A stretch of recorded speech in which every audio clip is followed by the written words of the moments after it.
is Stephen in Ohio, and just wanted to point out, if in fact, as you mentioned in a previous episode, that the wafer has to be, they make the gluten-free wafers now for Catholic ceremonies, and this kind of flies in the face of transubstantiation, that it'd be interesting that if what you mentioned about it also being in some sort of quantum superposition of Schrodinger's cat event in the stomach, so that it's both transubstantiated and not transubstantiated. That would mean that if someone with celiac disease were to react to a wafer, in fact, the wave would be collapsed, and it would in fact just be a wafer, never be the flesh of Jesus. Therefore, they never actually took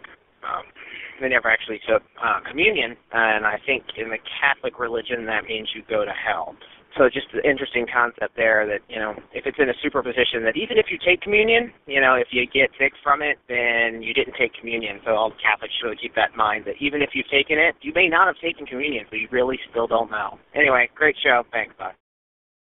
Hello, this is Matthew from Texas, and, I just really had a question. You said in your video that atheism is the lack of belief in God, so now, what I'm curious to know is that atheism being a position, which I'm sure we're all in agreement, atheism is a position, after all you argue that it's a default position, whatnot. Anyway, now, I lack belief really can't be the definition of a position because it says nothing about your position. Now, it's really an autobiographical statement about your personal psychology towards religious claims, and is really in no way any sort of definition of a position, It's really more of an attribute than a view or any final verdict on the case of God's existence.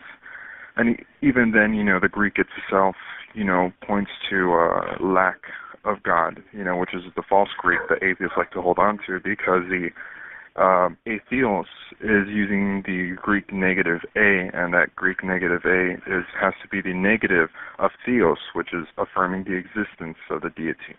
Now, I know you're probably going to use an example like, asexual is to not have sex.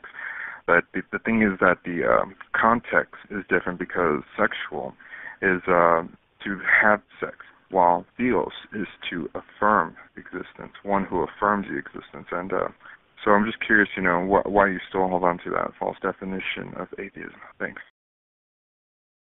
Hey, this is Joseph in Athens, Georgia. I love what you guys are doing. I had a quick idea. First of all, I know how hard it is to get theists to call into these shows, but my idea is to have a few people in the hours before your show go on Facebook and go to the various, sort of Bible thumper interest groups and post to their wall, join the group and post to the wall saying that these Ask an Atheist guys are on live taking questions and that, they'd love to be challenged. And I think I think the Atheist Experience got one caller that way a few months ago, so it could be a good idea. Anyway, thanks.